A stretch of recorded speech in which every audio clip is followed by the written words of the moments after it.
prontinho. Boa noite. Estamos aqui começando oficialmente a reunião de orientação, do nosso grupo de ensino. Na noite de hoje, dia 14 de dezembro, às 19 horas e 5 minutos, mais precisamente.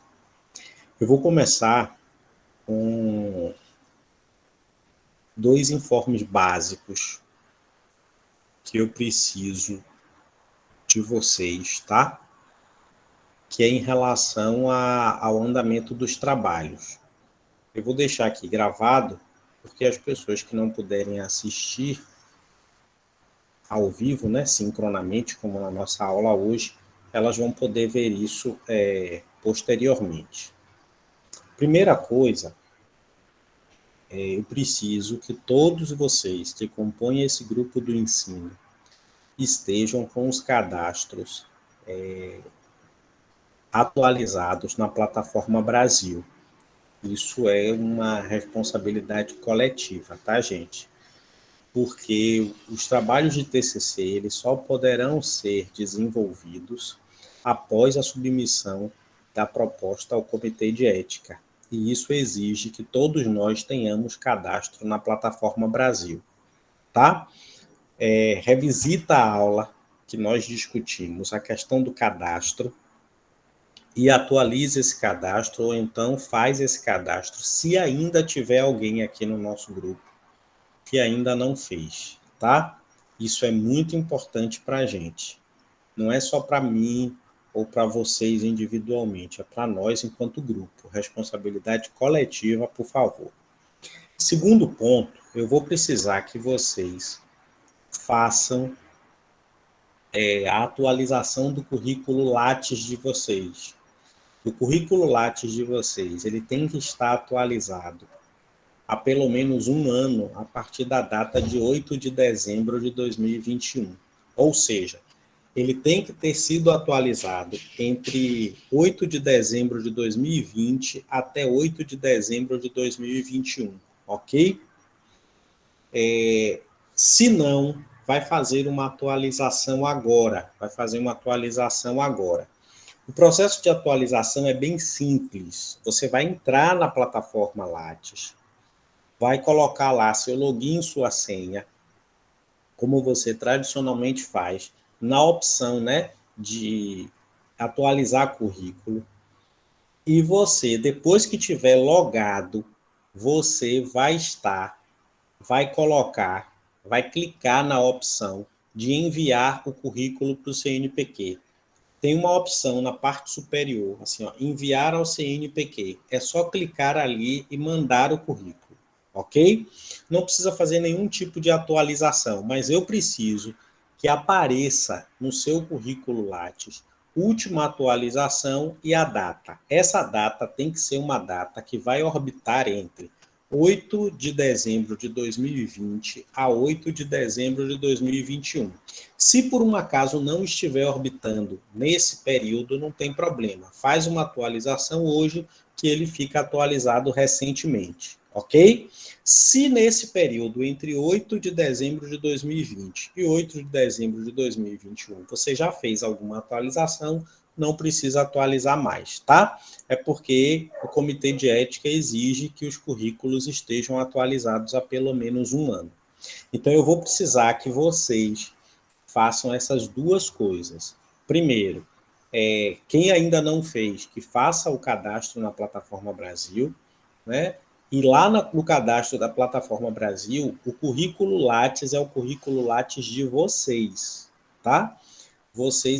Alguns de vocês estão colocando no endereço do Lattes o meu Lattes, porque foi o meu currículo que eu usei no exemplo quando eu mostrei isso para vocês, e vocês estão fazendo a colocação do meu endereço. Quando muitas vezes eu clico, vocês são direcionados para a minha página do Lattes, tá? Interessante que vocês sejam direcionados para o currículo Lattes de vocês, porque o pessoal do CEP vai fazer esse cruzamento de informações. E isso é feito através do hiperlink que está colocado lá no site da Plataforma Brasil. Então, peço que vocês façam a atualização do perfil para verificar isso, tá bom? Então, primeira coisa, fazer a atualização do perfil na plataforma Brasil. Segunda coisa, atualizar o Lattes e verificar se o Lattes está atualizado há pelo menos um ano no período de 8 de dezembro de 2020 a 8 de dezembro de 2021, ok? Se não estiver, ou se você atualizou antes de 8 de dezembro de 2020, terá que fazer uma nova atualização.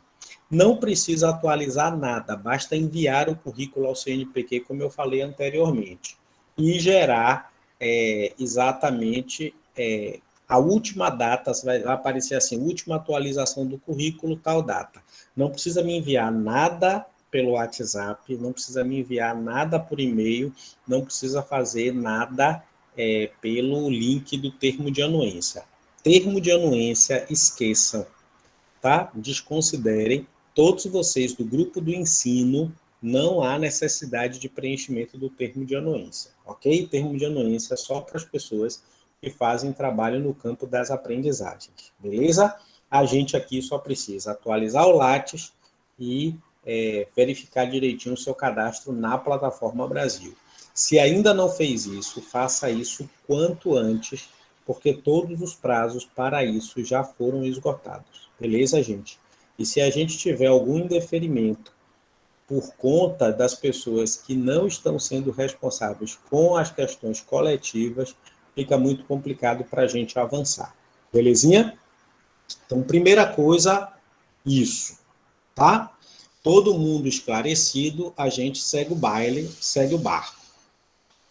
Alguns de vocês têm me pedido para dilatar o prazo da entrega da primeira versão da monografia, que, salvo engano, finda-se hoje. Esses prazos, eles estão sendo feitos pelo Google Drive, porque o Google Drive nos permite essa flexibilização. Por isso que eu ainda não fiz isso lá no AVA, porque no AVA eu teria que realmente mudar a data do prazo.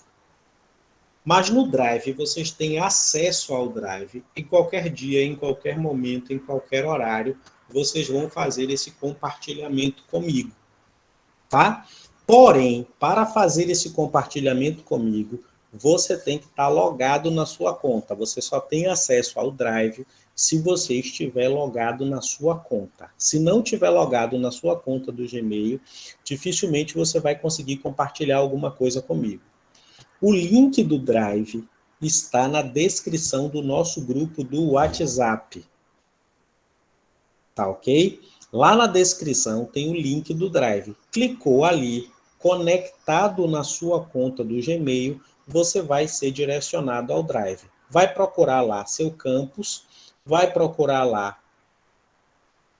sua pasta e vai fazer o upload do arquivo na pasta, como todo mundo faz, upload, como se você estivesse anexando um documento, um arquivo, né, em anexo no e-mail.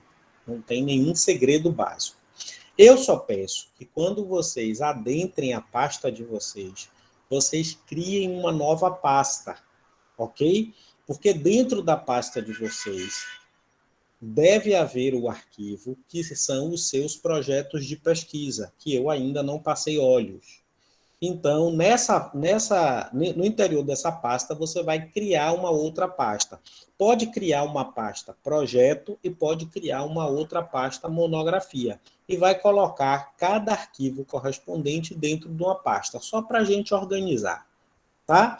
Se não conseguir criar as pastas, professor, não sei criar as pastas, faz o upload, que eu vou dar uma olhada e verificar os arquivos que estão lá no período de correção. Aí eu mesmo faço a separação, tá? Isso não é uma coisa complicada de fazer, não, porque com as questões do CEP, eu não estou conseguindo tempo para isso. Pode colocar isso em qualquer tempo, em qualquer momento. Agora, cuidado para não colocar isso ad para sempre, ad infinito, ad eternamente, achando que a vida tem o tempo todo que vocês acreditam necessariamente ter. Beleza? Então, faça isso o quanto antes. Se não deu para fazer até aqui, se organiza, termina as demandas da escola, termina as demandas do final de ano, que eu sei que está corrido para vocês, E, em relação a essas demandas, dá conta dessas demandas e coloca meus arquivos lá, todos bonitinhos, tá? O quanto antes, beleza? De preferência, vai fazer uma versão. Quero chamar aqui a atenção de vocês para aqueles que estão só colocando lá, como eu estou vendo no grupo, a colocação da introdução. Porque vocês internalizaram, quando a gente flexibiliza, vocês internalizaram que o mínimo é fazer a introdução. Eu quero fazer uma reflexão aqui, e é importante a gente fazer essa reflexão nesse momento. Nós estamos juntos nessa peleja desde outubro. Lá se vão 3 meses. Em 3 meses, você só conseguiu produzir, ou às vezes nem conseguiu produzir, o texto que você já tinha pronto, porque a introdução é a reescrita do projeto. Então, o que você, hoje, no dia 14 de dezembro, efetivamente tem pronto? Se você não tem nem a introdução pronta, ou só tem a introdução pronta, lamento te dizer que é preciso dar um gás nessa produção. Porque a introdução é a reescrita do projeto. Minimamente, eu preciso que vocês apresentem pelo menos uma discussão singular do ponto de vista da fundamentação teórica e uma discussão do ponto de vista dos procedimentos metodológicos. É óbvio que agora a gente vai dar uma ressalva para essas perspectivas, porque vocês precisam ler os materiais. Beleza? Então, agora você está escrevendo e lendo, escrevendo e lendo, escrevendo e lendo. Então, tem aí uma dilatação de prazo. Se não conseguiu apresentar nada para além da introdução, é um sinal de alerta, que precisa, na verdade, nesse período de janeiro, que a gente vai ficar aí sem encontro síncrono, dar conta dessas construções, beleza? Porque senão o seu TCC fica comprometido. Então, comece a fazer uma reflexão acerca da produção do texto nesse sentido, beleza? Acho que quanto a isso está todo mundo esclarecido, né? Então, apresenta alguma coisa para além do elemento introdutório, tá? Bom, eu vou fazer uma revisãozinha de tudo aquilo que a gente discutiu até então, mais especificamente da introdução, da fundamentação teórica e da primeira parte dos procedimentos metodológicos, né? Não vai dar para a gente fechar a segunda parte dos procedimentos metodológicos hoje, mas eu vou tentar ver se a gente consegue fazer isso o quanto antes, para que você tenha essa organização na sua cabeça durante esse período que a gente vai ficar afastado. E na retomada, o interessante é que eu já tenha lido a sua produção e você já tenha visto todos os elementos que eu pedi para que você reconsiderasse. Ok? Bom, vamos por partes, beleza? Então, vou fazer aqui a minha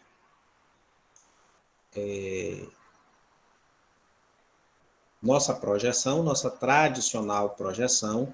Depois eu coloco essa projeção lá no Drive. Sobre essas projeções, gente, sobre esses documentos, tá? Antes da gente começar aqui, geralmente eu coloco esses documentos depois para vocês. Depois que a gente trabalha, porque eu produzo esses documentos aqui agora durante a aula.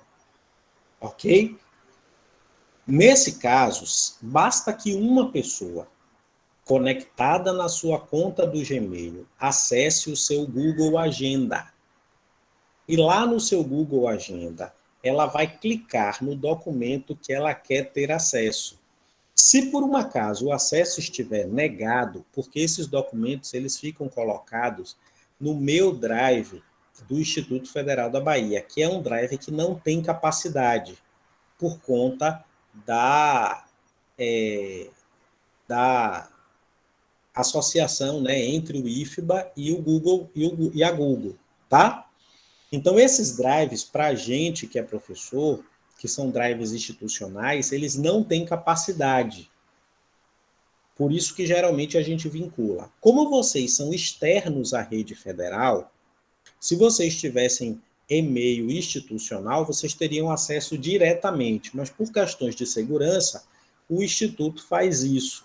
Então, nesse caso, basta uma pessoa só pedir a solicitação de acesso. Pede a solicitação de acesso, porque esse acesso vai para o meu e-mail institucional. Não é o meu e-mail pessoal, não é o meu e-mail da Google, é o meu e-mail do IFBA. E aí eu tenho que entrar no meu e-mail institucional, que eu só faço isso do meu desktop, eu não tenho meu e-mail institucional no celular. Então aí eu faço a liberação para essa pessoa e copio todos os e-mails, né, do nosso grupo de terça e coloco esses e-mails em anexo. Aí vai ficar liberado para todo mundo. Basta a pessoa pedir, uma pessoa só pede no grupo, que aí todo mundo já tomou ciência de que aquela pessoa já pediu, aí eu libero para aquela pessoa que pediu e libero para todo mundo, ok? Isso aí é uma questão mesmo de praxe, porque toda vez que eu for colocar os documentos depois que eu marquei a reunião, ou se eu inserir vocês depois que vocês foram colocados na reunião, vai ter esse desgaste. Mas é só solicitar e me mandar um WhatsApp no momento que solicitou, porque eu não tenho o hábito de olhar o meu e-mail institucional todas as vezes, ok? Pronto. É só pedir que a gente libera. Ok? Vamos lá para as questões relacionadas à introdução, à fundamentação teórica e o capítulo de procedimentos metodológicos. Eu vou fazer uma discussão mais geral, certo? Revisando esses aspectos, para que isso possa ficar mais claro para vocês na construção desses elementos ao longo da escrita do trabalho, tá? E aí eu peço que pelo menos vocês apresentem aí uma dessas propostas, tá?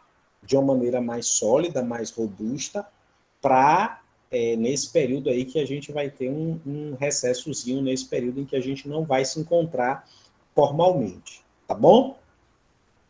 Bom, primeira coisa, quando a gente for para a introdução, vou começar aqui com a introdução. A introdução, ela vai ter que ter um título. E esse título você cria. Esse título não vai ser o título, a palavra introdução. Ok? Para fazer isso, você vai começar aqui a introdução com aquela pergunta clássica, que é a pergunta do porquê. Por que estudar? E aí você vai colocar aqui o seu tema. Ou o seu tema ou o seu título. Tá? Depende do que você tiver produzido. Aqui você vai colocar isso de vermelho, é o que eu estou pedindo que você coloque, tá? Esse porquê aqui é separado, desculpa, tá?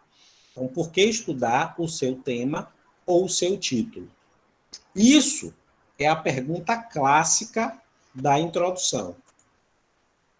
Depois que você fizer essa pergunta, você vai trazer um parágrafo seguinte,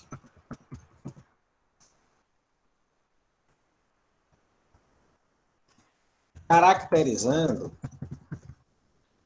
o ensino, já que nosso objeto é o ensino, tradicional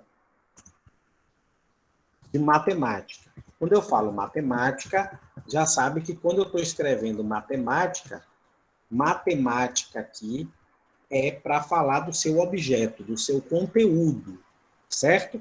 Cada um de vocês tem que ter um conteúdo.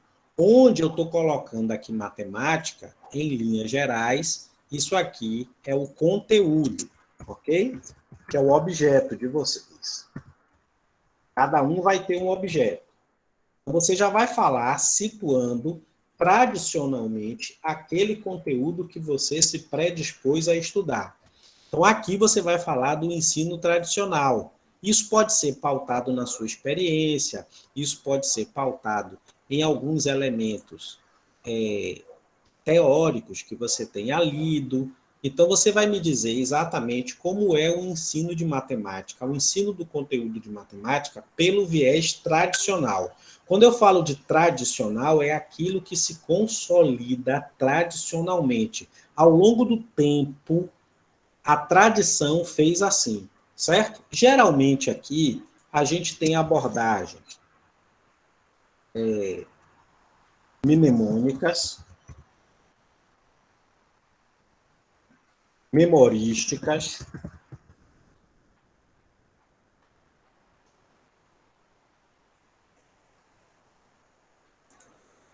a gente tem abordagem de exercícios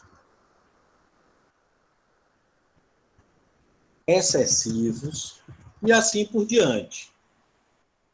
É assim que se caracteriza o ensino de matemática, através de uma linguagem rígida, através de uma linguagem formal, através de uma perspectiva, né, acadêmica. É isso que a gente caracteriza o ensino de matemática dentro desse modelo. Depois, você vai me trazer um parágrafo para gerar o divisor de águas. Então, eu quero um parágrafo que vai caracterizar, digamos assim, o que eu estou chamando de ensino inovador.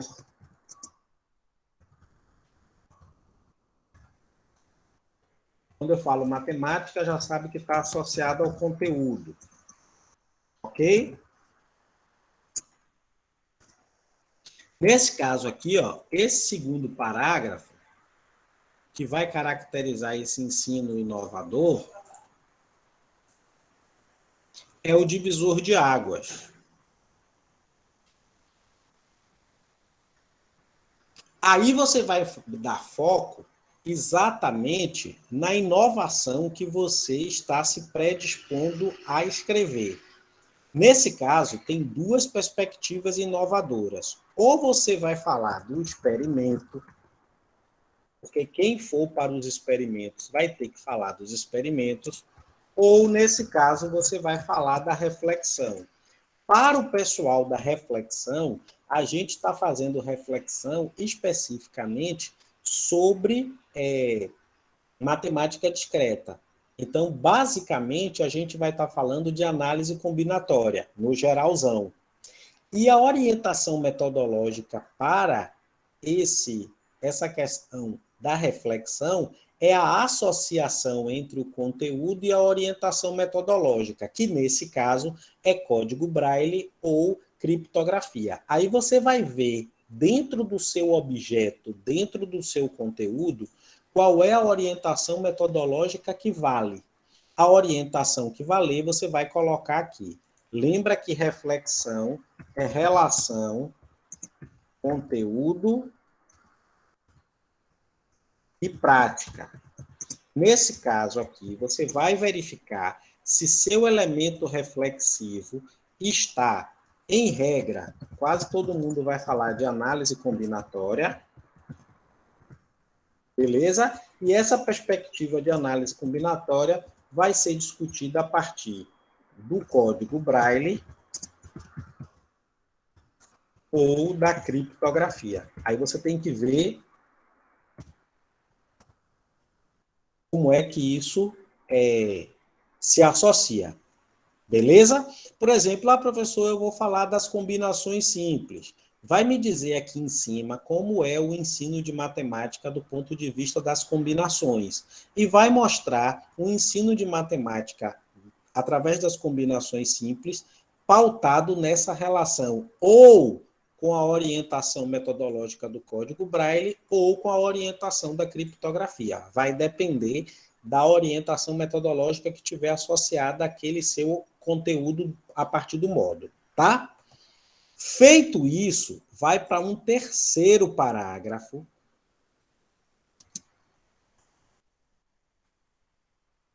que vai trazer aqui a questão de pesquisa. Então, aqui vai ser a questão de estudo, a questão de pesquisa.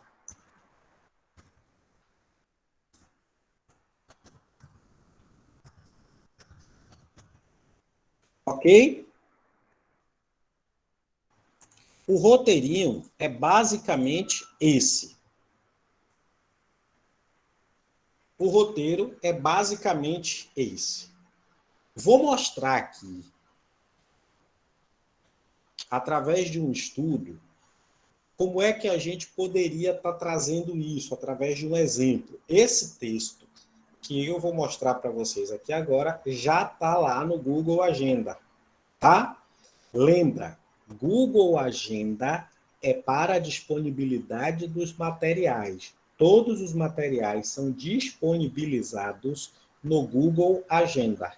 O Drive é para a gente compartilhar as produções, ok? Aquilo que é produzido vai para o Drive, escrito.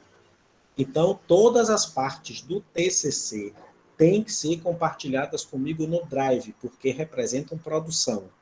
Todas as partes de estudo vão ser compartilhadas com vocês pelo Google Agenda, porque não fomos nós que produzimos, são os materiais de outros pesquisadores que nós estamos nos inspirando.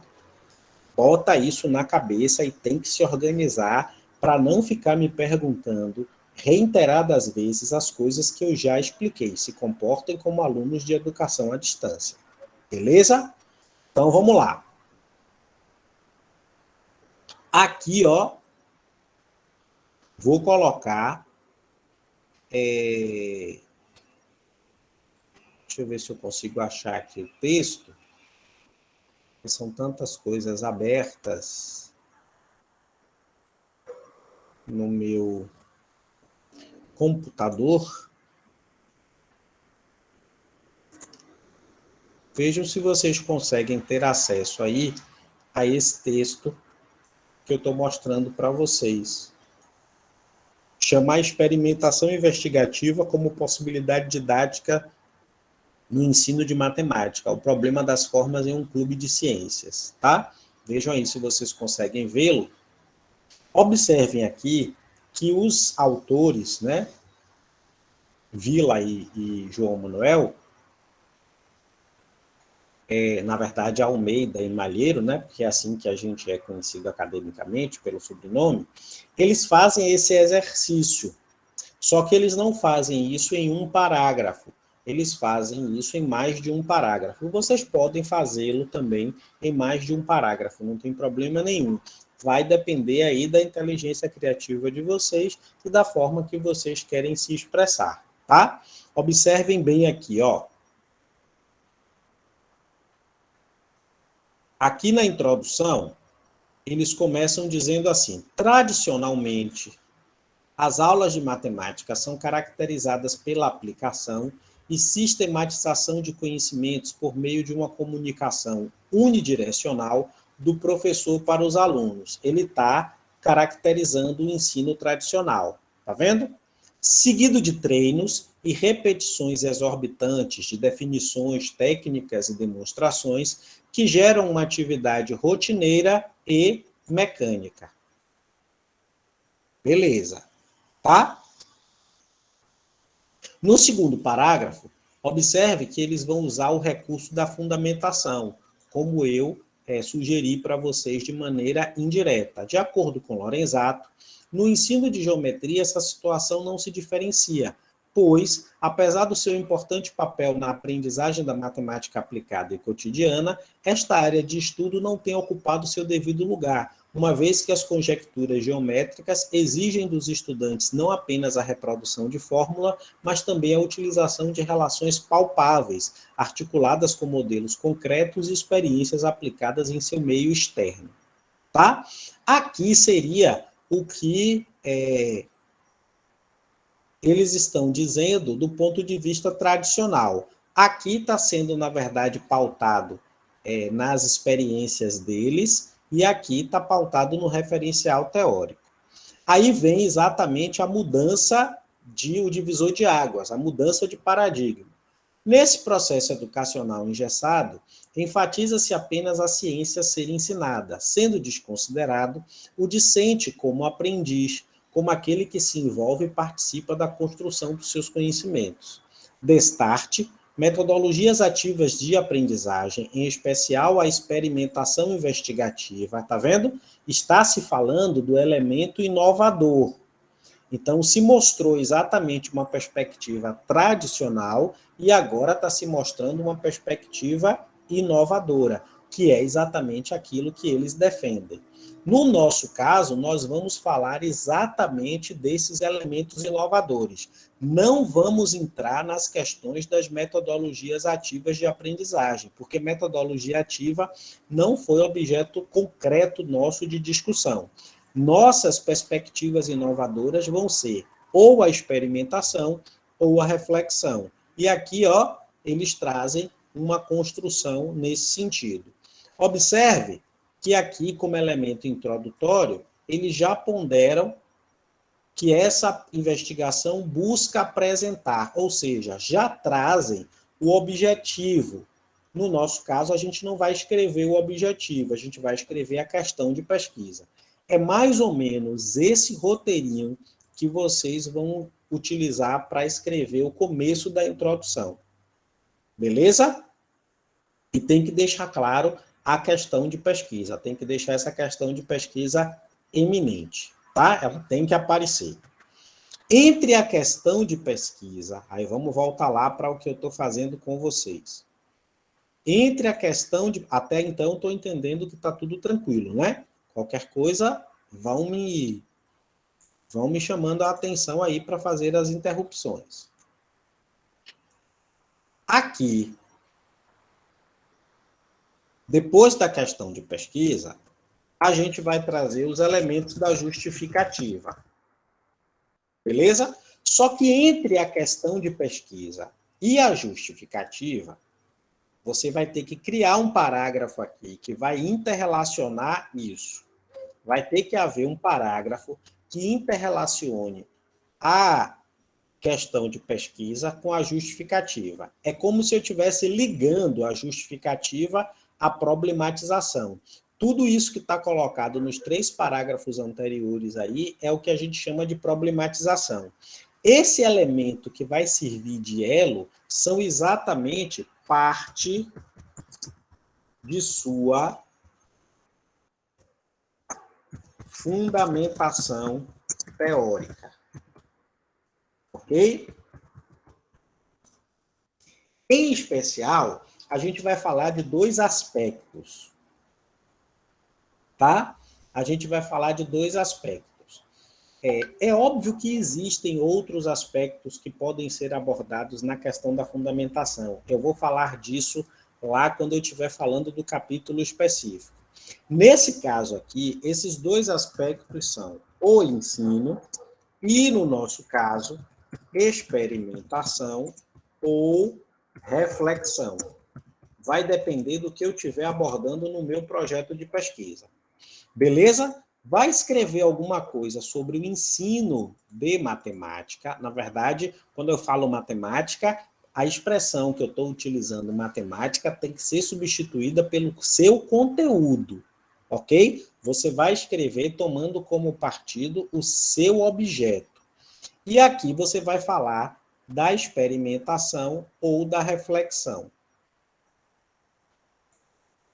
Se o meu trabalho for no experimento, eu vou usar a experimentação. Se meu trabalho for na reflexão, eu vou usar reflexão, ok? Isso tem que ficar claro na cabecinha de vocês. Então, faz um texto, né? Faz um texto que você consiga expressar para o leitor seus fundamentos teóricos pautados no ensino e na experimentação, se você estiver trabalhando com um experimento, ou no ensino e na reflexão, se você estiver trabalhando com o segundo módulo. Aí vai depender da natureza do seu trabalho. Beleza? Até aí tá tranquilo? Tudo belezinha? Tudo tranquilinho? Tudo belezinha? Tudo tranquilinho? Tá? Por exemplo, pode ser alguma coisa do tipo, para a busca de respostas dessa questão, é necessário analisar mais detidamente as questões do ensino, do conteúdo tal. a partir do elemento experimental ou do elemento reflexivo. E aí vai trazer alguma coisa sobre experimentação e sobre reflexão, tá? E depois vai passar para os elementos da justificativa. Depois vai passar para os elementos da justificativa. Ah, professor, eu ainda não estou com muita clareza em relação à minha fundamentação teórica. Se não tiver com clareza, essa partezinha que eu coloquei aí, parte da fundamentação teórica, traço, ensino e experimentação ou reflexão, coloca que isso está em construção. Bota uma frasezinha de outra cor para chamar a minha atenção. Quando eu estiver corrigindo, diz assim, ó, professor, ainda estou escrevendo sobre a fundamentação. O professor, trarei aqui uma síntese da fundamentação a partir do que eu discuti no capítulo específico. Aí você vai escrevendo o capítulo da fundamentação. Quando você tiver essa fundamentação assentada, você volta para a introdução para fazer essa parte. Mas vai deixando todas as partes organizadinhas nessa sistematização. Tá? Do ponto de vista da justificativa, é preciso aqui apresentar essa justificativa a partir de alguns padrões. Observe que isso que eu estou chamando aqui é a problematização e aqui a justificativa, ok? Isso aqui, ó, é a problematização, que é o contexto de pesquisa seguido da questão de estudo. Ok? Todos esses 3 parágrafos aqui são problematização. Daqui por diante já é justificativa. O que liga a justificativa à problematização, geralmente em alguns estudos, vocês podem até olhar aí em algumas aulas, vocês já vão ver isso tudo junto. Eu geralmente explico tudo juntinho, tá? Mas aqui, por questões de escrita, eu estou fazendo separado. Beleza? E aqui a gente tem a fundamentação teórica. Por isso que eu falo que a introdução é a reescrita do projeto. Tá? Aquilo que você não tiver pronto ainda, você vai deixar... Eu vou colocar aqui, ó, experimentação. Tá?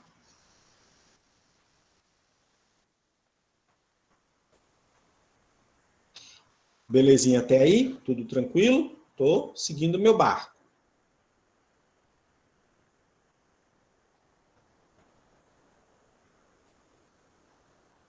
Tá?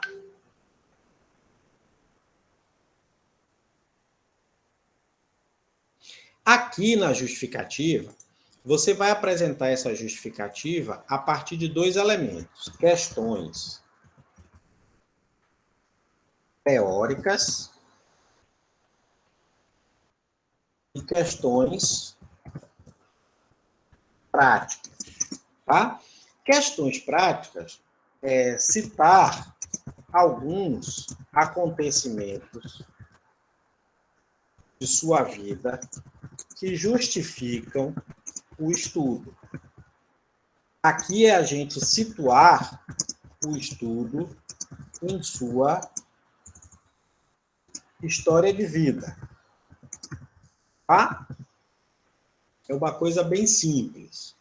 Não é para falar da época que era espermatozoide, mas mostrar para o leitor que a sua experiência docente te levou também a estudar isso. Aqui você vai colocar os referenciais, citação indireta, preferencialmente, ou direta, com até 3 linhas, nunca mais do que isso, tá? Preferencialmente vai escrever indireta. Por quê, professor? Porque a escrita da introdução é sua, tem que dar a sua assinatura, ok? E as questões práticas eu estou colocando, citar alguns acontecimentos da sua vida, situar o estudo em sua história de vida, citar acontecimentos sociais, econômicos, culturais, no que couber, tá? Aqui são exemplos de questões que vocês podem levantar do ponto de vista teórico e do ponto de vista prático. Teórico sempre se reportando a alguns teóricos que estudam o objeto que você se propõe a estudar, do jeito que eu coloquei lá na apresentação da minha fala anterior, ok? Depois que você trouxer as questões práticas e as questões teóricas, você vai falar da viabilidade e da relevância do estudo. Tá? Relevância é uma coisa, a viabilidade é outra. Pode ser uma ordem inversa. Posso começar falando da relevância e depois da viabilidade. A ordem é o que pouco importa. Ah, professor, eu quero saber a diferença entre viabilidade e relevância. Pega um bom dicionário, senta, verifica quais são as diferenças e escreve, tá? E vai escrever sobre o que é viável e o que é relevante.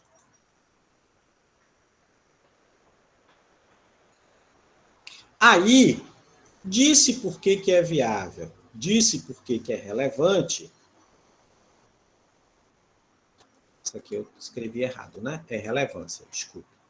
Disse por que é viável, disse por que é relevante, fecha o texto da justificativa. Pronto. Daí por diante, já vou trazer o objetivo geral do estudo. Basta só o geral na introdução, tá? Não precisa você, se você quiser, você pode desmembrar isso em objetivos específicos. Mas, a princípio, não precisa trazer os objetivos específicos aqui, não.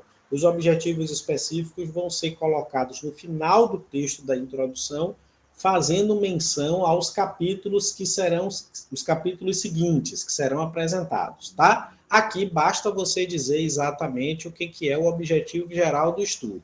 Observe que eu estou dando uns espaços para vocês verem o que você vai costurar. Depois do objetivo, você vai trazer os procedimentos metodológicos. Observe que esses procedimentos metodológicos, do mesmo jeito como vai ser a fundamentação teórica, vai ser um resumo. A mesma coisa. Ah, professor, eu ainda não fiz o capítulo dos procedimentos metodológicos. Vai botar uma notinha aí para mim. Beleza? Vai colocar uma notinha. Capítulo dos procedimentos metodológicos em construção. Aí, depois que você tiver todos os procedimentos metodológicos assentados na sua cabeça, você volta e escreve aqui. Escreve sempre de maneira sintética, de maneira apresentativa. E tudo aquilo que carecer de mais detalhes, para quem for ler, para o leitor, indica ao leitor que vai ser apresentado no capítulo específico. Beleza? Então, por exemplo, foram escolhidos 3 professores como sujeitos da pesquisa. Não precisa trazer aqui os critérios que te envolveram para escolher esses professores. Basta dizer, a partir de critérios previamente definidos, os quais serão apresentados no capítulo específico sobre os procedimentos metodológicos do estudo. Pronto. Disse ao leitor que isso vai estar num capítulo. Então, o leitor aguarde, contenha sua ansiedade e lá no capítulo específico ele vai verificar essa questão, certo? Tudo aquilo que for de conotação futura, que não tem esse caráter de resumo, vai colocar aqui os procedimentos metodológicos, tá? É bom, ao final dos procedimentos metodológicos, dizer como os dados serão analisados. Mas isso a gente ainda vai estudar. Isso não é um estudo para agora. Isso é um estudo que a gente ainda vai fazer no ano que vem. Nesse caso, pode botar uma notinha me dizendo assim, ó, como os dados serão analisados, eu ainda estou estudando, ou em processo de construção, para eu saber que você está estudando sobre análise de dados, e depois que você estudar a perspectiva de análise de dados, você vai me trazer aqui como esses dados vão ser analisados. Beleza? E aí a gente vai fechar o texto da introdução, trazendo exatamente a menção aos capítulos. Nesse caso aqui, ó, menção aos capítulos seguintes. É exatamente aquilo que eu estava chamando de objetivos específicos. Nesse caso, serão na verdade, 3 capítulos seguintes, porque aqui é como, né, está estruturada a monografia. A monografia de vocês tem 3 capítulos. Um de fundamentação, um metodológico e um de análise dos dados. Então, vai trazer aí um parágrafo para cada uma dessas estruturas. Para a fundamentação, para os procedimentos metodológicos e para a análise dos dados. Ok?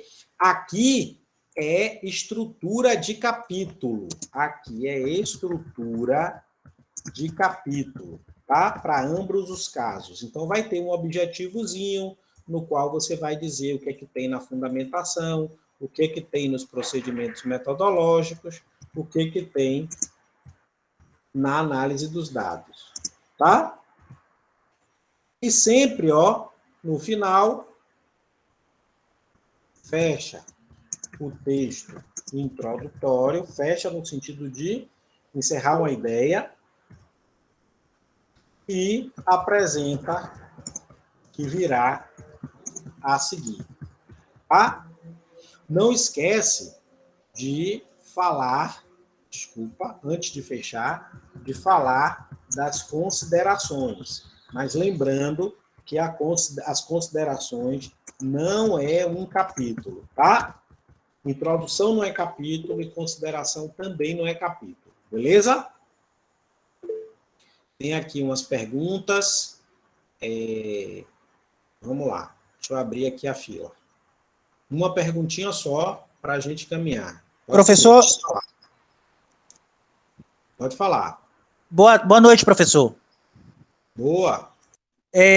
Apesar de chegar agora na sala, como o senhor percebeu, o senhor foi falando que cada parte, fundamento, procedimento, tem um parágrafo, não é isso?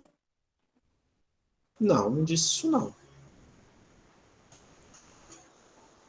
O senhor está escrevendo aí, fundamentação teórica, procedimento metodológico, cada um desses tem um parágrafo na escrita, ou eu estou entendendo errado? Não, Matheus, você vai fazer isso aí vinculado aos seus objetivos específicos. Você vai dizer a estrutura da monografia. Não necessariamente você vai colocar a estrutura da monografia em um parágrafo. Se você quiser fazer isso assim e tiver uma capacidade de síntese, pode fazer assim, mas pode fazer com mais de um parágrafo. Contanto que você me fale da estrutura da monografia. Certo, entendeu? Certo. Por exemplo, você pode dizer lá na fundamentação teórica qual é o seu objetivo específico. No capítulo de fundamentação teórica, teremos como objetivo específico, pronto, passa para o parágrafo seguinte. Nesse ínterim, o mesmo está organizado a partir dos estudos de fulano de tal, ciclano de tal, beltrano de tal. Aí você fez isso em 2 parágrafos. Pode fazer junto, aí vai depender da sua capacidade de escrita. Isso aí eu não interfiro, não. Isso aí é discricionário. Certo, sim, senhor, tudo bem. Eu apenas pergunto porque ele fez até uma pergunta sobre a quantidade de páginas para a fundamentação, procedimento. Não sei se o senhor se recorda. Não estou preocupado com isso agora. Estou preocupado que você dê conta do meu roteiro. Mas o senhor... Se tiver muitas... Se você estiver sendo muito prolixo, eu vou chamar a sua atenção, para que você, na verdade... Sim, não, eu sei que o trabalho do senhor é isso, se é para mais ou para menos. Eu quero apenas que o senhor... Não estou preocupado com isso agora, não. E acho que você não deve se preocupar com isso, não. Você deve se preocupar em se expressar. Não, estou me expressando. Não estou impressionando que nem um adolescente, não. É expressando mesmo. Você vai se expressar do jeito que você... e na quantidade de páginas, de linhas que você consegue se expressar. Com coesão, com clareza, né? Sem ser muito redundante, mas eu não estou preocupado com a questão do quantitativo de páginas. Quando a gente vira o todo, aí a gente já vai te dizendo mais ou menos, tem que aumentar aqui, tem que melhorar aqui, tem que tirar daqui, aí é no processo. Claro, tá certo. Eu agradeço, professor. Muito obrigado. Nada, Vou aqui querido. agora me organizar. Peço a licença. Beleza. Vamos nessa? Pronto. Aí a gente fecha a questão da introdução. Então, basicamente, ela tem que ter esse roteirinho. Beleza? A ideia é que a gente se preocupe com esse roteirinho. Deu conta desse roteiro? Massa. Aquilo que vocês já tiverem, vocês acrescentam. O que tiver em processo de construção, você sinaliza para mim. O ideal é que ela sempre seja uma construção ao final do trabalho, porque você vai ter exatamente uma consolidação de todos os elementos para introduzi-los e apresentá-los, tá? Não esquece que aqui é uma construção no sentido de apresentação para o leitor, tá? Não entregue tudo, não dê todos os spoilers, tá? Pronto. Feita a introdução, a gente vai vou colocar aqui, um negritozinho, né? Só para tomar pé. A gente vai para a fundamentação. Se o primeiro capítulo é a fundamentação ou são os procedimentos metodológicos, aí fica a critério do autor, tá? Eu vou fazer aqui a sugestão de colocar a fundamentação. Mas você vai ver direitinho como é que vai funcionar isso aqui. Qual é, professor, nesse caso, o critério que a gente vai utilizar? Depende muito da sua necessidade de explicar os conceitos. Se você precisa explicar os conceitos para o leitor, a sugestão é que venha a fundamentação primeiro. Tá? Professor, eu acho que eu já consegui aqui na minha introdução apresentar os conceitos, então eu vou partir para os procedimentos metodológicos. Traz os procedimentos metodológicos e depois traz a fundamentação. A ordem é da escolha de vocês. Quando eu fizer a leitura, eu vou dizer para vocês, segue essa ordem, porque essa ordem fica melhor na qualidade de leitor, obviamente, para a construção das ideias do seu trabalho. Tá? Para a fundamentação, a gente tem que ter a clareza das palavras-chave do nosso estudo. Então, eu preciso colocar o meu título em evidência. Certo? Eu preciso colocar o meu título em evidência. O título vai descrever as nossas palavras-chave, aquelas expressões que estão contidas no título, que são as expressões chaves da minha discussão, que vão ser os meus eixos teóricos. Então, eu vou ter que discutir no meu trabalho eixos teóricos que perpassem pelos elementos significativos do meu título. Por enquanto, eu vou pedir só 2. Eu vou pedir uma fundamentação que fale sobre ensino, que é o nosso objeto específico, e uma fundamentação que fale ou sobre experimentação ou sobre reflexão. Tá? Aí vai depender se seu estudo está no módulo 1 ou se seu estudo está no módulo 2. Aí cada um de vocês vai ter que pensar isso especificamente na lógica do seu trabalho. Tudo bem? Tranquilo? Até então, belezinha? Vamos para frente. Vou tentar botar aqui um título que eu criei da minha cabeça, e aí eu vou mostrar para vocês qual seriam essas palavras-chave e como deveria ser a fundamentação teórica, tá? Então, vamos lá. Suponhamos que o trabalho de vocês tenha esse título.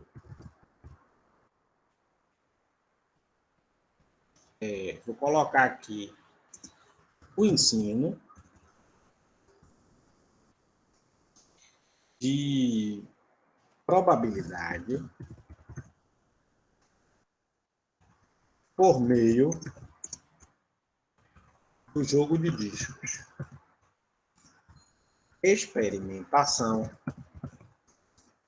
e prática docente. Tá? Observe que, professor, esse é o título. Vamos pensar aqui nas palavras ou nas expressões significativas nesse título. Observe que ensino é uma palavra-chave, então ensino é um eixo teórico. Observe que probabilidade, que é o conteúdo, que é o objeto matemático, também é uma palavra-chave, certo? Aí vou fazer aqui um adendozinho rápido. Lembra aqui que eu falei do conteúdo? Se meu título for esse, na minha expressão aqui, onde tiver escrito matemática, eu vou utilizar a probabilidade. Não fala do ensino de matemática em linhas gerais, vai falar do ensino de probabilidade, porque é o seu objeto, tá? Sempre vai fazer menção ao seu objeto. Então, onde couber a expressão matemática de maneira generalista, vai utilizar a expressão do seu objeto especificamente. Observe que jogo de discos também é outra palavra-chave. Observe que a gente tem aqui a experimentação como palavra-chave. E a questão da prática docente também, né, é o nosso foco. Não esquece que o curso ele é matemática na prática, porque a prática aí considerada em ação é a prática docente. Ok? Então, nesse caso, a gente tem aqui as palavras-chave decorrentes desse título. Essas palavras-chave vão ser os nossos eixos teóricos. Então, eu tenho que discutir ensino, eu tenho que discutir probabilidade, eu tenho que discutir jogo de discos,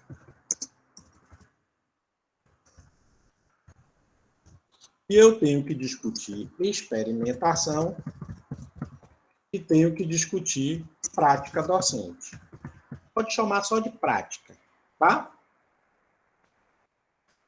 Se quiser, pode colocar prática docente, ou se quiser, pode colocar só prática. Não tem nenhum problema, não.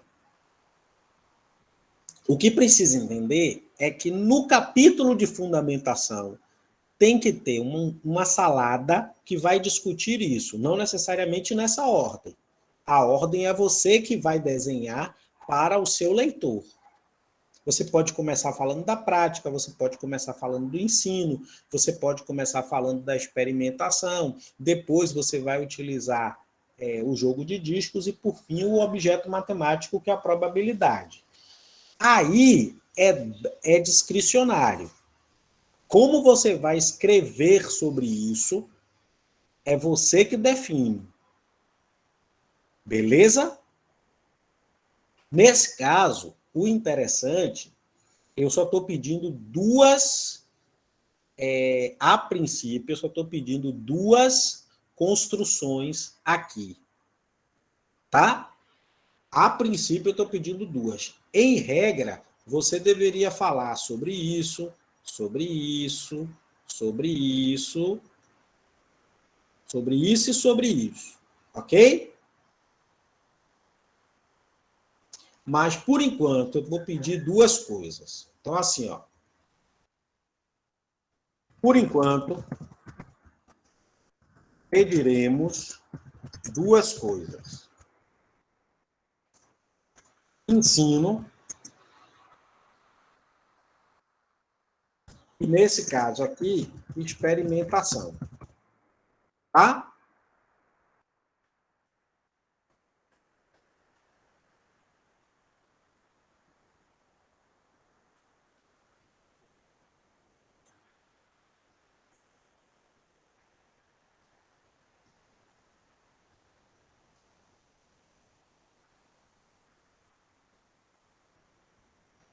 Beleza? Depois a gente circunda com as outras coisas. Então, a princípio, eu vou querer isso aqui e isso aqui. Só para eu ver exatamente como é que você está escrevendo. Belezinha? Tá, então, tá tranquilo? Estão conseguindo compreender e acompanhar? Qualquer coisa me interrompe aí. Do ponto de vista do ensino, Professor, você... Opa, pode falar. perdão. Eu devo confessar que eu fiquei um pouco confuso aí. Nessa parte da fundamentação, a gente vai criar o título e aí vai escrever, escrever algo acerca do título que a gente propôs dessa parte. E aí também tem essa parte da criação das palavras-chave. E é basicamente isso, ou existe mais alguma coisa nessa estrutura que deve ser incluída? Não entendi o que você perguntou aí não, Pablo. Volta aí, por favor. É mesmo a questão de estrutura, da estrutura da fundamentação. Vamos Por lá. exemplo, aí... A fundamentação, você tem que seguir essa estrutura. Por exemplo, você vai escrever um capítulo que vai ter eixos teóricos. Compreendeu até aí? Sim, sim. Os eixos teóricos vão ser construídos a partir das palavras-chave do seu título. Então, para escrever a fundamentação, você vai ter que escrever a fundamentação analisando quais são as palavras-chave do seu título. Nessa proposta que a gente colocou aqui, tá vendo? Tá aqui seu título.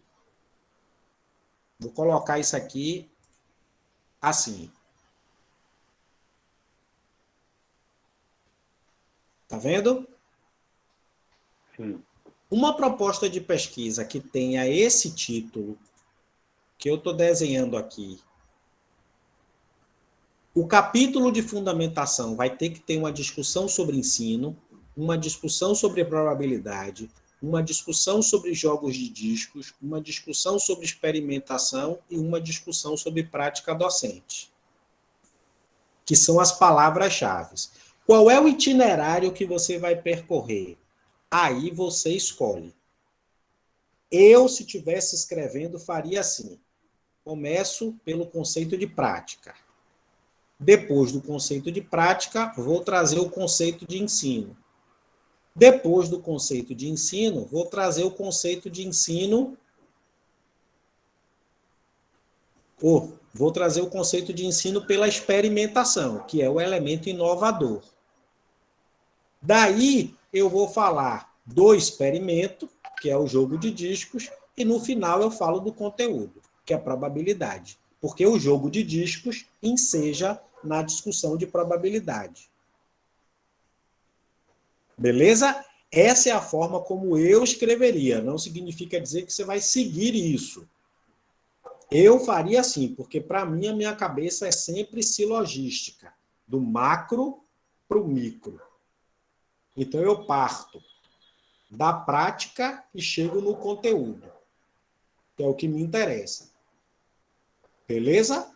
Eu vou falar da prática. Como eu estou falando de prática docente, eu conecto com o ensino. Do ensino, eu conecto com a experimentação, porque eu quero ensinar através do experimento. Dentro da experimentação, eu vou falar do meu experimento específico, que nesse caso é o jogo de discos. E dentro do jogo de discos, eu vou conectar com o conteúdo, que nesse caso é a probabilidade. Beleza? Pronto, está aí estruturada a minha fundamentação teórica. Para agora, eu quero só duas coisas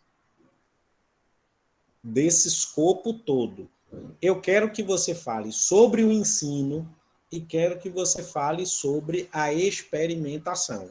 Eu quero que você pegue o miolo do texto e me apresente esse miolo a princípio. Beleza? Entendeu aí? Tranquilo, entendi, professor. Tranquilo? Obrigado, viu? Beleza, de nada. Então vamos lá. Do ponto de vista do ensino, por que, gente? Por que, professor, o senhor está propondo que a gente comece do ensino e da experimentação? Porque o ensino e a experimentação é mais familiar a vocês, já que vocês fizeram isso lá no módulo 1. Então, eu estou partindo daquilo que é mais familiar. E depois a gente vai fazer os devidos contornos. É como se eu estivesse começando pelo meio. Belezinha? Eu estou começando pelo meio. Aí você vai colocar a prática no começo, o ensino, a experimentação e depois vai colocar o final, que nesse caso é o jogo de discos e o conteúdo de probabilidade. Tá? Mas não vou discutir essas questões agora não. Pelo menos por enquanto eu quero só ensino e quero experimentação. Para o ensino, a sequência aqui é aquela sequência do que está exigido no módulo. Beleza? Deixa eu ver como é que eu vou desenhar isso aqui. É como se eu tivesse aqui... Espera aí. Deixa eu ver se eu consigo fazer aqui um desenho.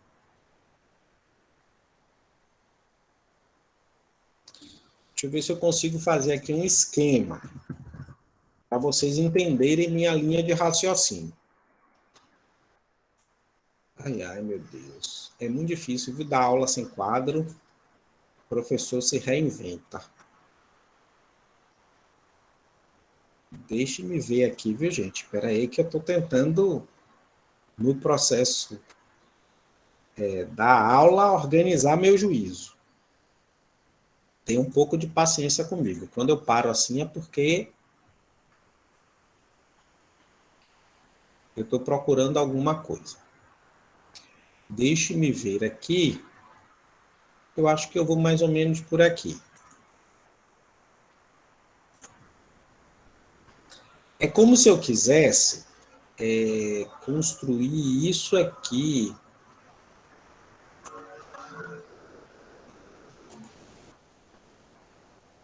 Tá? Em termos de processo. Aqui, você vai falar do ensino pelo viés tradicional. O que é o ensino pelo viés tradicional? É aquela construção que a gente tem de Fiorentini. Lembra que eu dei um texto para vocês, algumas formas de ver e conceber o ensino de matemática no Brasil, do Dario Fiorentini, de 1995? Esse texto, Fiore é ótimo, né? Fiorentini, essa intimidade, um referencial teórico. Fiorentini mapeia as formas de se ensinar matemática no Brasil. Como é um texto de 1995, eu estou recortando isso de uma maneira tradicional. Para mim, como ele fez essa construção lá em 95, para mim isso é tradicional. É tradicional porque é sinônimo de tradição. Eu estou utilizando aqui tradicional, não é tradicional como tendência pedagógica, não. É tradicional como tradição. É aquilo que efetivamente, tradicionalmente, se considera em termos de construção matemática. Tá? Então, se concebe o ensino do ponto de vista tradicional. Então, você vai usar lá Fiorentini. Ele mapeia esse elemento das formas de ver e conceber o ensino de matemática do Brasil a partir de 6 tendências.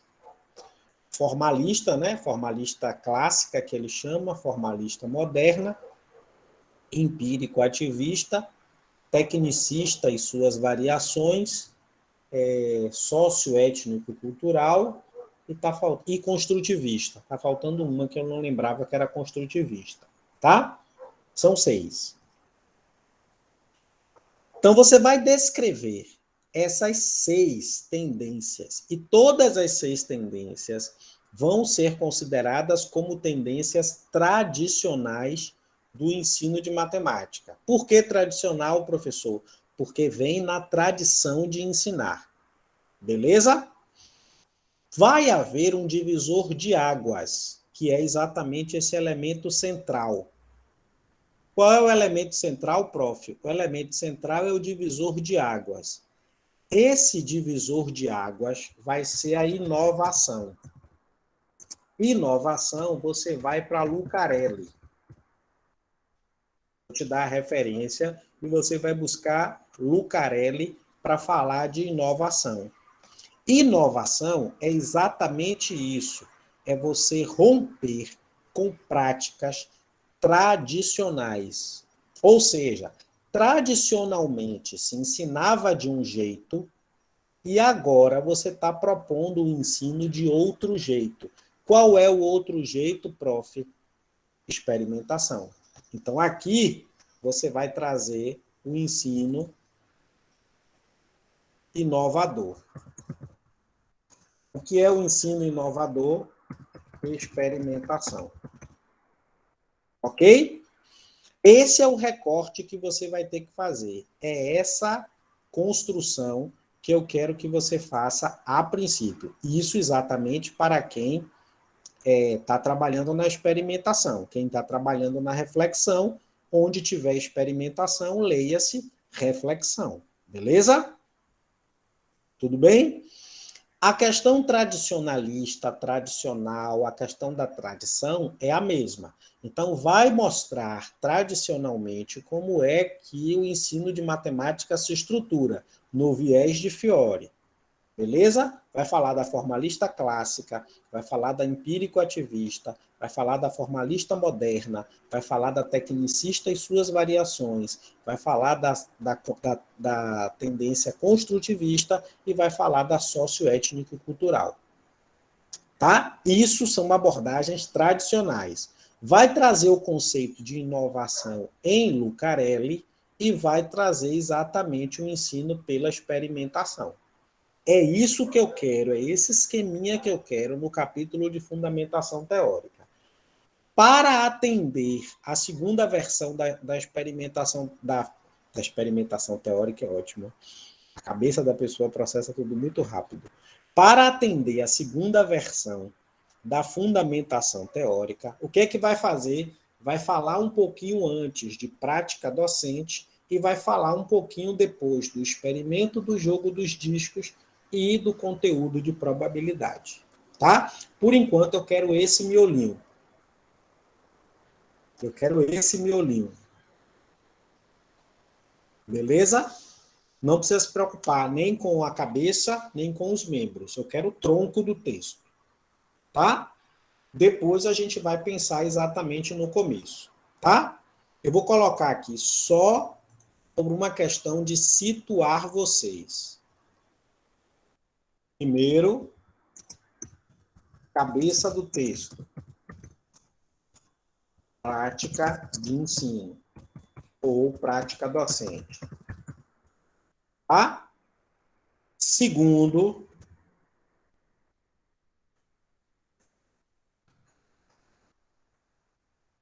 é esse esquema que eu quero. Tronco do texto. Eu já vou colocar, ó, fazer depois. Tronco do texto, esquema abaixo. Partir da caracterização tradicional do ensino de matemática, beleza? Perpassando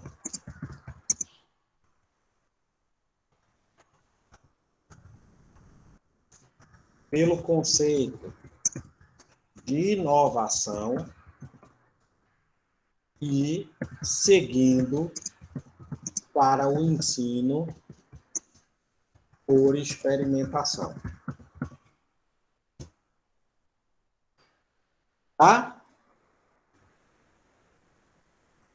Deixe-me pegar aqui, por favor, só um minutinho, a referência de Lucarelli. São muitas emoções.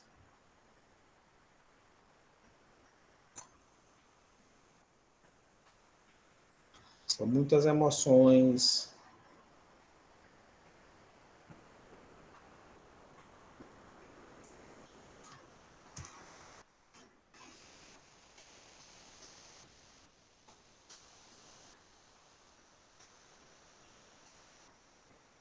colocar aqui, ó, referência de inovação. Aí a referência de inovação, tá? É o texto de Lucarelli, Pedagogia Universitária e Inovação, reflexões no livro da professora Maria Isabel da Cunha, Reflexões e Práticas em Pedagogia Universitária, tá? Da página 75 até a página 92. Basta ler só o texto, beleza? Ah, professor, e a referência?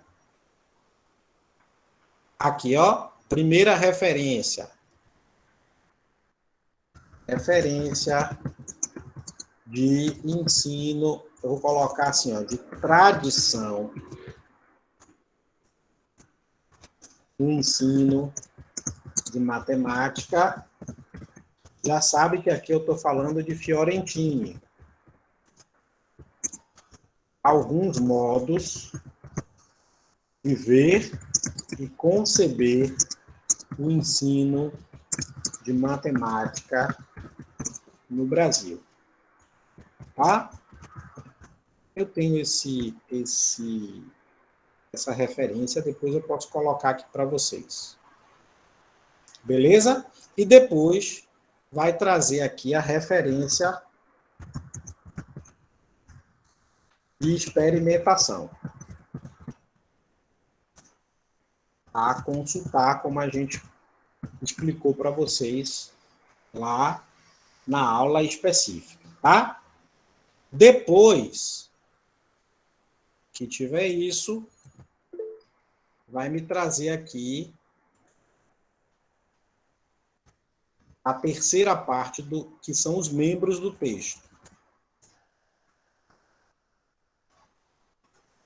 Nesse caso aqui, ó,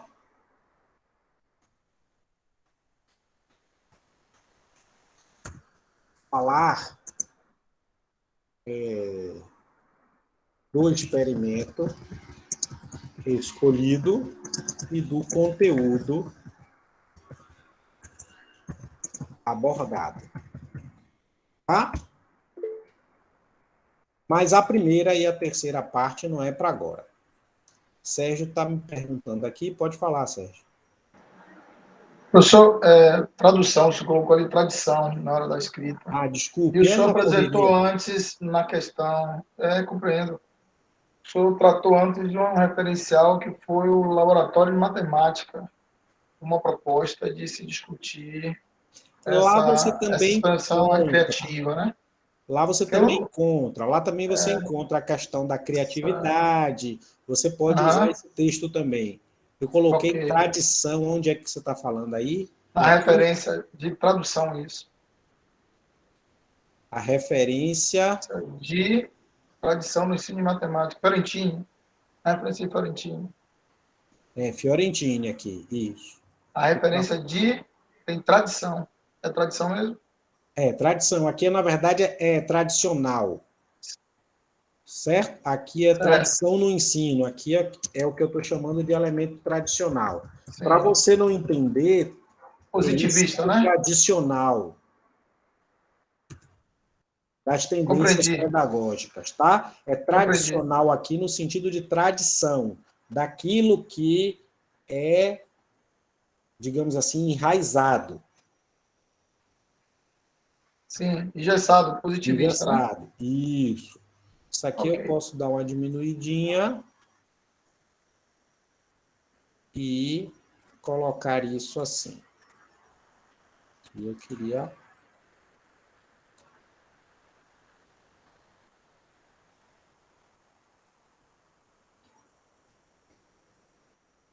Deixa eu ver se vai. Só que aqui eu queria colocar no centro, mas aí depois vocês arrumam. Vocês entenderam minha intencionalidade, né? Não quero alterar, não. Eu queria deixar assim. Ou assim. Assim.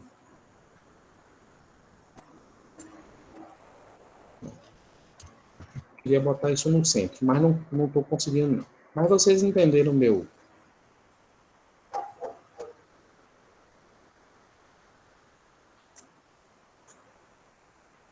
Vocês entenderam o meu ponto de vista. Isso aqui deveria estar em cima, né?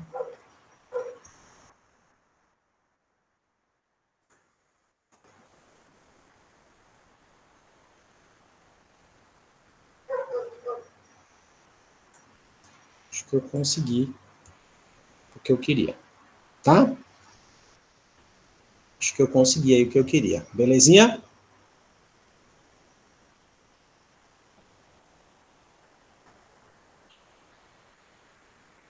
Belezinha da introdução. Vê aí se até então tá tudo tranquilo. Tudo bem? Posso seguir?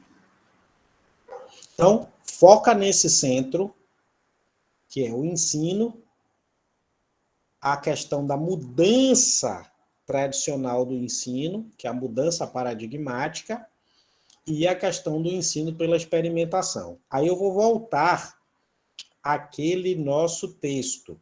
Tem um texto, esse texto que o Sérgio colocou aí, sobre o laboratório de ensino, é bom para vocês utilizarem, porque ele vai falar um pouquinho sobre essa questão da experimentação enquanto prática da sala de aula. Isso vai ajudar vocês a entenderem esse elemento prático, tá? Pode usar esse texto também. Eu vou até revisitar esse texto, mas eu acho que deve estar numa das nossas primeiras aulas, tá? Pode usar esse texto também, sem problema. Perentina, esses textos estão lá. Estão lá, né? Agora, aqui, o interessante é você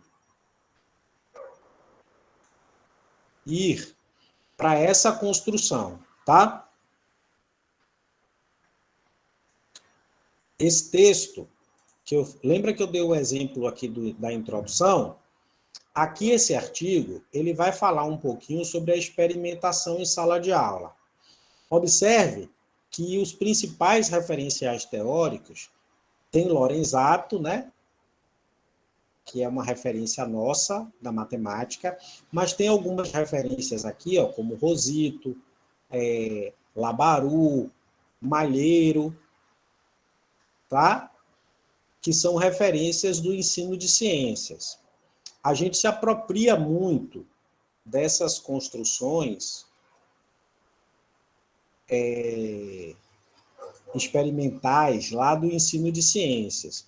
Mas vocês têm que tomar muito cuidado com a leitura, porque na hora de fazer o processo de escrita, não tomar como referência aquela ideia de tratamento científico, porque matemática não é ciência.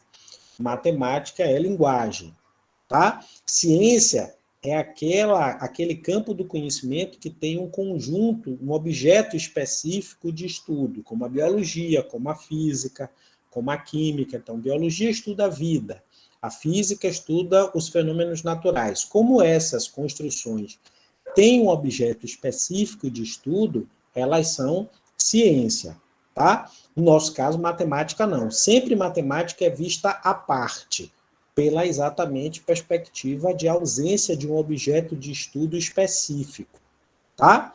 Quando a gente fala assim, ensino de ciências e matemática. Matemática sempre fica como um elemento à parte. Então, tem que tomar muito cuidado com esses referenciais, porque eu vou mostrar as referências para vocês, vocês vão ver que essas referências são referências construídas na tônica do ensino de ciências, mas descritas aqui a partir da perspectiva experimental em sala de aula, tá? Então, vamos lá. Ó, vou para lá para as referências e observe que essa referência é bem recente, 2019, tá? Depois leiam direitinho todo o artigo.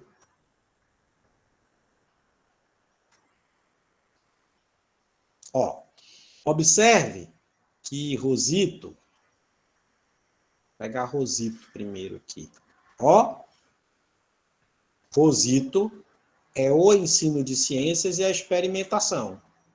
Vai se falar da experimentação associada ao ensino de ciências. Então, cuidado na hora de fazer a leitura, porque a gente vai estar trabalhando com matemática. Tá? Tem algumas questões, ó. Oliveira. Moreto nem precisa vocês lerem.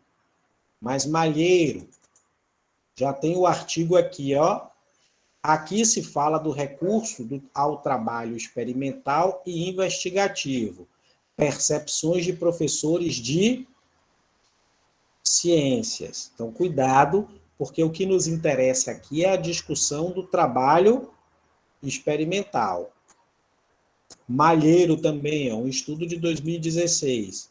Atividades experimentais no ensino de ciências, limites e possibilidades. Aquilo que for atinente à ciência, você descarta, mas aquilo que for atinente ao ensino, você se vale, porque é o ensino que lhe interessa, tá? Observe no texto que eles têm uma construção muito mais de ensino do que de elemento científico. Deixa eu mostrar aqui, ó.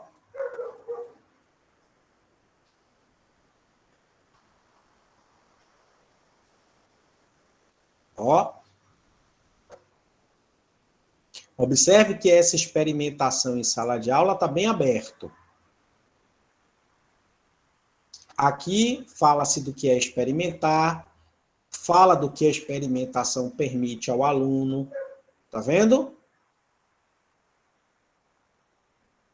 Fala que as atividades experimentais têm caráter motivador, promovem o raciocínio, a reflexão. Observe, ó.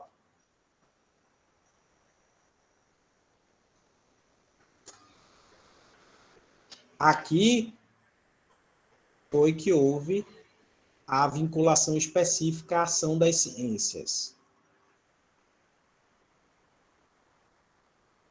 Aqui Lorenzato vai dizer o que é experimentar. Aqui vai se falar da utilização da experimentação em sala de aula, o que exige do professor. Então, vocês vão passar olhos aqui e vão ver que a construção do texto, embora cite elementos associados ao ensino de ciências, está falando do ensino como o ensino experimental como um todo. Tá? Deem uma olhada. A investigação está relacionada com pesquisa, podendo acontecer tanto em meios científicos e acadêmicos, quanto em sala de aula. O que me interessa é exatamente esse acontecimento relacionado à sala de aula, que é isso que nos interessa.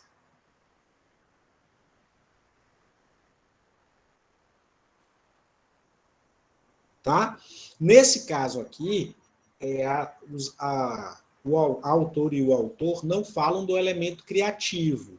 É aí que o texto que Sérgio sugere, que é a questão do laboratório de ensino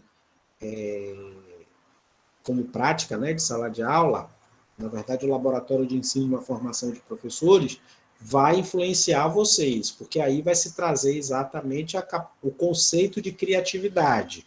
Então é importante que vocês perpassem as questões relacionadas à criatividade. Tá? Porque a experimentação no ensino vai valorizar exatamente o elemento criativo.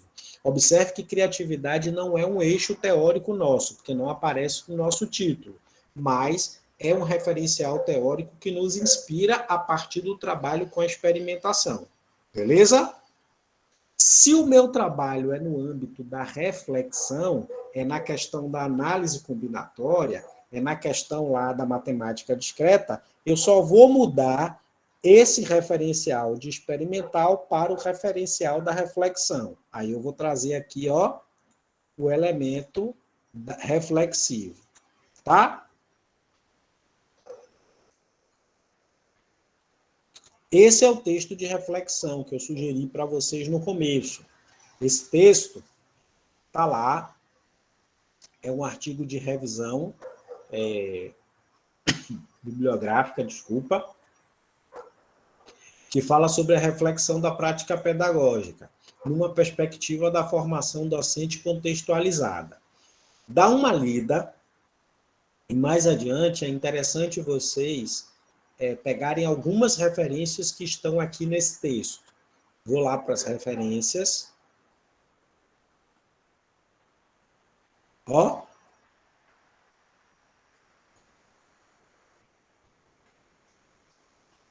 Observa esse texto da professora Bernadette Gatti, que é Professores do Brasil. Esse texto da professora Bernadette Gatti também, ó. Esses dois textos, Bernadette Gatti, aqui é Gatti e Barreto, e Gatti e Barreto também. Esses dois textos, um foi publicado em 2009 e outro foi publicado em 2011. Esses textos, esses livros, né, estão disponíveis na internet. Então, vocês podem colocar aí pelo título, se colocar lá Professores do Brasil, copiar aqui e colar no Google, vocês vão chegar a esses textos. Tá? A diferença é que um é Gatti e Barreto, o outro é Gatti, Barreto e André. Tá? E um foi publicado em 2009 e o outro em 2011.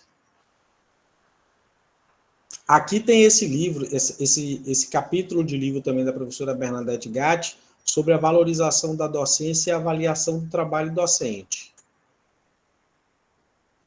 Aqui não. Essa construção de leite também é interessante para que vocês passem olhos, que é o lugar das práticas pedagógicas na formação inicial do professor. Esse trabalho de Lima também, passe os olhos. Observe que o trabalho de Lima já tem aqui, ó, o link. É só exatamente clicar aqui e ter acesso a ele. Dá uma lida também nesse livro, organizado pela professora Marli André, que é a questão do papel da pesquisa na formação e na prática, porque as questões da pesquisa vão perpassar exatamente essa construção reflexiva. Reflexão é produzir conhecimento, e produzir conhecimento é pesquisa, tá? Deixa eu ver aqui.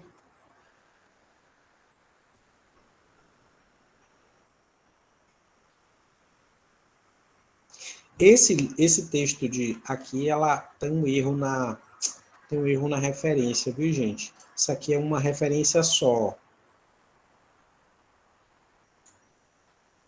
O livro é esse. E aqui tá errado, ó. Destacaram o capítulo. Na verdade, tem que destacar o título da obra.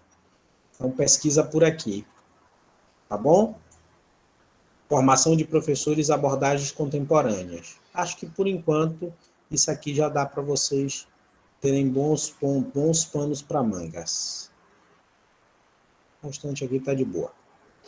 Tá? Já dá para vocês construírem aí uma unidade de escrita bem interessante para quem vai fazer um trabalho no âmbito reflexivo, tá? O exemplo no quadro tá para o trabalho experimental, mas eu também estou trabalhando aqui a nuance do trabalho reflexivo. Aí vocês é que vão encontrar essas referências no trabalho de vocês. Até então, tá tranquilo? Vê aí se conseguiu compreender direitinho o que a gente explanou. Vou dar uma segurada por aqui, não vou entrar nas perspectivas dos procedimentos metodológicos agora não, tá? Provavelmente eu retome os procedimentos metodológicos na semana que vem, ou qualquer coisa eu tento gravar uma aula aí para vocês e colocar as questões dos procedimentos metodológicos. Pelo menos por hoje, o sensato é a gente trabalhar introdução e fundamentação, porque senão, se eu apertar demais, acaba, na verdade, sobrecarregando vocês nesse momento final, tá? Então, qualquer coisa, semana que vem, eu ainda fico a confirmar se a gente vai ter um encontro ou não, porque a gente está na beira do Natal. Se eu não conseguir fazer esse encontro com vocês, pelo menos eu tento deixar gravado, porque aí vocês já se organizam direitinho e assistem a isso, onde eu vou falar especificamente dos procedimentos metodológicos. Agora, o ideal é a gente começar a ter fôlego para começar a escrever. Então, o mais importante nesse momento é exatamente a gente conseguir edificar ou o capítulo da fundamentação no tronco do texto, que é ensino, ou experimentação, ou reflexão, e o capítulo dos procedimentos metodológicos, que provavelmente eu vou discutir com vocês semana que vem, tá? Mas aí eu confirmo ainda, ao longo da semana a gente vai conversando para ver se eu confirmo a apresentação na semana que vem ou se eu vou disponibilizar um vídeo para vocês revisitando essas construções dos procedimentos metodológicos. As questões dos procedimentos metodológicos, eu preciso que vocês façam a leitura daquele livro que está disponibilizado aqui, inclusive, na agenda, tá? Tem um livro na nossa agenda, eu até mandei isso para vocês, acho que no grupo, não sei se eu mandei, mas eu deixei esse livro aqui. E esse livro ele vai falar de algumas técnicas que a gente vai utilizar nos procedimentos metodológicos. Então, eu preciso que vocês passem os olhos, principalmente nas questões das entrevistas, principalmente nas questões das observações, principalmente nas questões referentes ao grupo focal e as questões relacionadas à análise de documento, tá? Eu vou trabalhar todas as perspectivas de técnicas de produção de dados, mas aí eu faço isso numa aula em específico. Beleza? Provavelmente, ou eu confirmo um encontro com vocês de hoje a 8, ou eu vou deixar uma aula gravada. Aí a gente vai ter um hiato. Provavelmente esse hiato vai levar o mês de janeiro, porque eu vou estar em férias. Vou estar em férias e vou estar me organizando em relação às nossas demandas, tá? Então, provavelmente, a gente volte depois desse ato, no iniciozinho de fevereiro. Aí eu já devo voltar conversando especificamente no miudinho com algumas pessoas acerca dos trabalhos individuais e da proposta extensionista. Vou falar dela na próxima semana, tá? Porque vou falar dela dentro dos procedimentos metodológicos. Tranquilo? Então, bote aí na sua agenda essas questões, tá? Semana que vem a gente confirma ainda, vou ver como é que eu faço isso com vocês a confirmar, e aí a gente dá uma parada, que é exatamente para vocês produzirem esses capítulos, e eu tentar fazer a leitura desses materiais. Eu vou precisar de um tempo dilatado para fazer a leitura desses materiais e propor para vocês exatamente as questões que precisam ser corrigidas. Aí a gente volta, possivelmente, a partir de fevereiro, tá? Talvez um pouquinho antes. Aí eu vou ver direitinho como é que vai ficar a minha agenda. Mas, em regra, vou deixar assinalado aí para a partir da segunda semana de fevereiro. Basicamente é quando a gente volta. Tudo bem? Que a primeira eu acho que eu ainda estou em férias, que é dia 2. Eu vou dar uma olhada direitinho na minha agenda e aí eu especifico isso para vocês. Fechado? Diga, Mariomar. Pode falar. Pode falar. Então, professor, nesse período que o senhor vai estar de férias, nesse período desse ato, a gente vai estar produzindo, né, tanto a fundamentação quanto a metodologia. Aí eu pergunto, nesse período que o senhor vai estar de férias, a gente vai poder acionar o senhor para alguma dúvida ou só vai alimentando o drive com essa produção? Porque o senhor vai estar de férias, né? A princípio, corte esse cordão umbilical. Mas, assim, se for uma coisa rápida, não tem problema nenhum, não. Eu respondo. Porque docência é atividade intelectual, não tem como a gente se desprender disso, entendeu? Se for uma orientação, um norte, uma estrutura de itinerário para você, de escrita, isso aí a gente pode fazer. Eu não vou fazer orientação formal, assim, sentado com vocês, 2 horas, como a gente tradicionalmente faz. Isso eu não vou fazer.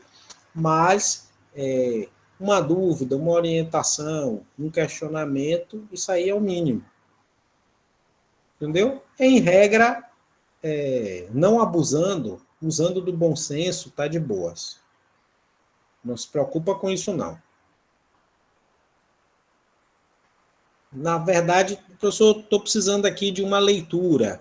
Não estou conseguindo aqui estabelecer um itinerário, uma unidade de escrita. Mas a ideia é revisitar essas aulas e pegar essas unidades de escrita que a gente deixou aqui. Eu só estou devendo uma construção para vocês sobre os procedimentos metodológicos, que a gente começou, mas não terminou. Mas aí eu preciso que vocês façam também as leituras. E como é uma obra, né, na verdade são duas, que eu falo do rigor e falo também dessa obra que eu vou utilizar com vocês para os instrumentos. Então eu preciso dar um tempo para que vocês possam fazer essas leituras para a gente se reorganizar. Beleza? Certo. Então, praticamente, o senhor vai começar a apreciar a nossa produção a partir de, sei lá, talvez de janeiro, seria isso? Eu acredito que eu comece a mexer nisso em janeiro. Ah, sim. Pronto. Tá certo. Aí eu vou colocando lá no Drive, ao passo do que eu conseguir ler. E aí quem for fazendo, vai depositando lá. Quem não foi, quem não conseguiu, vai utilizando desse tempo também para poder fazer a escrita.